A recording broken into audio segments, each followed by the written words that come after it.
क्या बात है सर, क्या बात है सर, क्या बात है, ये बात है। जय माताजी मित्रों, स्वागत है फरी તમારો એક નવા એડિટિંગ વિડીયોની અંદર। તો મિત્રો ડેમોની અંદર તમે જે વિડીયો જોઈએ તે પ્રકારનો વિડીયો બનાવતા આજે હું તમને શીખવાનું છું। તો મિત્રો વિડીયો પૂરો જોજો અને મિત્રો ઓલ માટે તમને ડિસ્ક્રિપ્શનમાં મળી જશે, ત્યાંથી તમે ડાઉનલોડ કરી શકો છો। અને મિત્રો તમે ચેનલ પર નવા હોય તો ચેનલ સબસ્ક્રાઇબ કરી વિડીયોને એક લાઇક કરી દેજો। અને મિત્રો તમે હજુ સુધી મારા ટેલિગ્રામ ચેનલ અને વોટ્સએપ ગ્રુપની અંદર જોઈન્ટ ના તો થઈ જાજો, લિંક તમને ડિસ્ક્રિપ્શનમાં મળી જશે। તો ચાલો મિત્રો વધુ ટાઈમ ગાળવીને એડિટિંગ શરૂ કરીએ।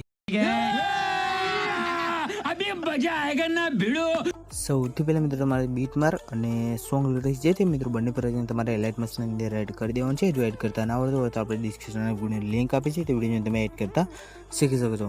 તો સૌથી પહેલાં મિત્રો આપણે બીટ માર્ક પ્રોજેક્ટને ઓપન કરીશું। ઓપન કરશો એટલે મિત્રો તમે ઇન્ટરફેસ કંઈક આ પ્રકારે મિત્રો તમને જોવા મળશે। તે પહેલાં મિત્રો જણાવી દે કે જે પણ ભાઈ પાસે એડિટિંગ કરવાનો ટાઈમ નથી અથવા તો એમને એડિટિંગ નથી આવડતું તે લોકો મારી પાસે એડિટિંગ કરે છે। ડિસ્ક્રિપ્શનમાં મારો વોટ્સએપ નંબર મળી જશે, બરાબર। તો આઇકન મિત્રો તમારે ફોન્ટ ચેન્જ કરવાનું છે। સૌથી પહેલાં મિત્રો આપણે ઇમોજી ટેક્સ્ટની અંદર વાત કરીએ તો ત્યાં મિત્રો તમારે iOS વાળો ફોન્ટ અપ્લાય કરી દેવાનું છે। કંઈક આ પ્રકારે મિત્રો આપણે iOS વાળો ફોન્ટ રહેવાનું છે। અને મિત્રો આઇકન જેટલો પણ મટીરિયલ યુઝ થાય છે ફોન્ટથી લઈને મિત્રો બેકગ્રાઉન્ડ તમને બધું ઓલ મટીરિયલની અંદર મળી જશે, બરાબર। ત્યારબાદ મિત્રો આપણે બેક લઈશું। આઇકન મિત્રો તમને જે ગ્રુપ બનાવેલા દેખાય છે ત્યાં મિત્રો તમારે ફોન્ટને ચેન્જ નથી કરવાના, ખાલી આઇકન ઇમેજવાળા જે ટેક્સ્ટ છે ત્યાં મિત્રો તમારે ચેન્જ કરવાનું છે। ત્યારબાદ મિત્રો તમે આગળ આવશો તો તમે આઇકન બીજી 3 લેયર દેખાશે આ પ્રકારે, બરાબર। 1 2 અને આ 3 લેયરની અંદર તમારે ફોન્ટને ચેન્જ કરવાનો છે। કયો ફોન્ટ લગાવવાનો છે ગ્રુપ ક્લિક કરીશું, તેને એડિટ ગ્રુપની અંદર જશું અને આઇકન મિત્રો આ ફોન્ટને તમારે ચેન્જ કરવાનો છે। આ પ્રકારે મિત્રો એડિટ ટેક્સ્ટની અંદર આ પ્રકારે બીજી ફોન્ટ છે તેને મિત્રો તમારે લગાવવાનું છે અને અહીંથી આપણે મિત્રો બેક લઈ આવવાનું છે, બરાબર। તે મિત્રો 3 લેયરની અંદર તમે લગાવ્યું। ત્યારબાદ મિત્રો આપણે આઇકન બેક ફોટોને લગાવશું તો પ્લસ ઉપર ક્લિક કરીશું, મીડિયામાં જઈશું અને અહીંથી મિત્રો તમારે જ્યાં ફોટો હોય જે ફાઇલની અંદર મિત્રો ત્યાંથી તમારે ફોટોને ઇન્સ્ટોલ કરી દેવાનો છે, બરાબર। આ પ્રકારે એટલે ફોટો લાવી દેવાનો છે।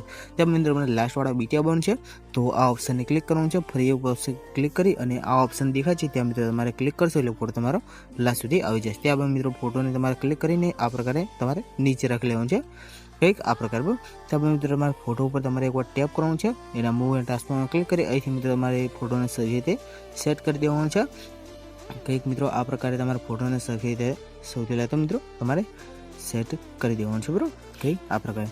ત્યારબાદ મિત્રો આપણે અહીંથી બેક લઈશું અને આઇકન મિત્રો આપણે સોંગ લિરિક્સને એડ કરીશું। તો સૌથી પહેલાં જઈશું આપણે સોંગ લિરિક્સવાળા પ્રોજેક્ટની અંદર, તો અહીંથી મિત્રો આપણે બેક લઈશું, સોંગ લિરિક્સવાળા પ્રોજેક્ટને ઓપન કરશું, કંઈક આ પ્રકારે, બરાબર।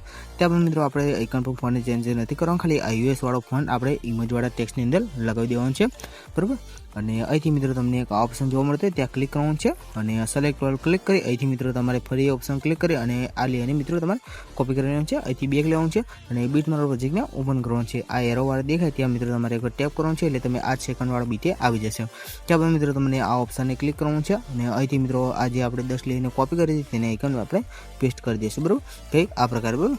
આ પ્રકારે થઈ ગયા બાદ મિત્રો તમને એક ઇફેક્ટ ગ્રુપ જોવા મળતું હશે તો ત્યાં મિત્રો તમારે શું કરવાનું છે ઇફેક્ટ ગ્રુપ ક્લિક કરી રાખી અને તેને ઉપર લાવી દેવાનું છે, કંઈક આ પ્રકારે, બરાબર। આ પ્રકારે લાવ્યા બાદ મિત્રો તમારે શું કરવાનું છે ઇફેક્ટ ગ્રુપ પર એકવાર ટેપ કરવાનું છે, તેના 3 ડોટ ઉપર તમને દેખાતું ત્યાં ક્લિક કરી અને અહીંથી મિત્રો તમારે અનગ્રુપ કરી દેવાનું છે। અનગ્રુપ કરશો એટલે મિત્રો તમારી જે ઇફેક્ટો છે તે મિત્રો પ્રોપરલી લાગી જશે। આઇકન મિત્રો તમારે થોડું ચેન્જ કરવાનું છે, કઈ રીતે ચેન્જ કરવાનું છે તમને આઇકન આ પ્રકારે ઇમોજી દેખાતા હશે, બ્રો, આ પ્રકારે તેને મિત્રો તમારે આ પ્રકારે ઉપર લાવી અને તમારે આ પ્રકારે સેટ કરવાના રહેશે જેથી મિત્રો પ્રોપર જે ઇમોજી છે તે મિત્રો તમારા સ્ટેટસની અંદર દેખાય। તો સૌથી પહેલાં આપણે તે ફટાફટ કરી લઈએ।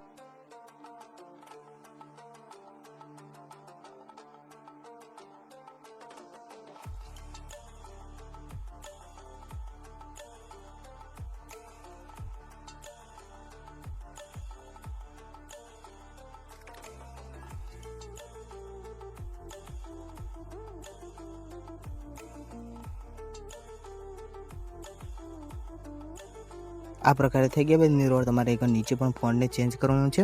આઇકન તમને ટાઇટલની અંદર તમે લખ્યું હશે લવ યુ બેસ્ટી, બરાબર, એ પ્રકારે લખ્યું તમારે આઇકન જે પણ ટેક્સ્ટ લખવું હોય તે મિત્રો તમે લખી શકો છો અને આઇકન પર મિત્રો તમારે બીજીવાળો ફોન્ટ અપ્લાય કરી દેવાનું છે। ત્યારબાદ મિત્રો તમારે ઇમોજી ટેક્સ્ટ દેખાતો હોય તેની અંદર મિત્રો તમારે iOS વાળો ફોન્ટ અપ્લાય કરી અહીંથી મિત્રો તમારે ટિક કરી દેવાનું છે। ટિક કર્યા બાદ મિત્રો સૌથી પહેલાં આપણે એક બેકગ્રાઉન્ડ એડ કરીશું. તો સૌથી પહેલાં શું કરીશું, આ ઓપ્શનને દેખાય છે એરો, ત્યાં મિત્રો ક્લિક કરવાનું છે. તમારે આ પ્રકારે તો પાછળનો એરો ક્લિક કરવાનો છે, પ્લસ ઉપર ક્લિક કરી મીડિયામાં જે અને અહીંથી મિત્રો તમારે જે પણ ફાઇલની અંદર મિત્રો તમારે જે બેકગ્રાઉન્ડ રાખેલા હોય તે મિત્રો તમારે સિલેક્ટ કરવાનું. જેમ કે મિત્રો મારે આ ફાઇલની અંદર છે, તો આ પ્રકારે મિત્રો હું ક્લિક કરીશ. આ પ્રકારે મિત્રો એક બેકગ્રાઉન્ડ છે, તો એ પણ મિત્રો તમને ઓલ બટનની અંદર મળી જશે. તો આ પ્રકારે મિત્રો તમારે ક્લિક કરવાનું છે. લાસ્ટવાળો બીટ હશે 19 સેકન્ડ અને 26 પોઈન્ટ બરાબર, ત્યાં ક્લિક કરવાનું છે. બેકગ્રાઉન્ડ પર આ ઓપ્શન ક્લિક કરી પાછળનો ભાગ ડિલીટ કરી દેવાનો છે. ત્યારબાદ એના બ્લીડના ઓપોઝિટ ઉપર ક્લિક કરવાનું છે. લાઇટની અંદર જવાનું છે અને તમારે સ્ક્રીનને સિલેક્ટ કરી લેવાનું છે કંઈક આ પ્રકારે. આટલું થઈ ગયા બાદ મિત્રો તમારે પાછું 8 સેકન્ડવાળો બીટ બનશે, પ્લસ ઉપર ક્લિક કરી મીડિયામાં છે અને મિત્રો એક બીજું બેકગ્રાઉન્ડ આપણે એડ કરીશું. તો સૌથી પહેલાં આપણું બેકગ્રાઉન્ડ આ પ્રકારનું બેકગ્રાઉન્ડ છે તેને એડ કરીશું. તે બેકગ્રાઉન્ડ પર ક્લિક કરીશું, એના બ્લીડના ઓપ્શન ક્લિક કરીશું, લાઇટની અંદર ક્લિક કરીશું અને સ્ક્રીનને સિલેક્ટ કરીશું બરાબર. તો સૌથી પહેલાં મિત્રો જોઈ શકો છો આપણે જે સ્ટેટસ છે મિત્રો પ્રોપરલી જે બનીને એકદમ રેડી થઈ ગયું છે.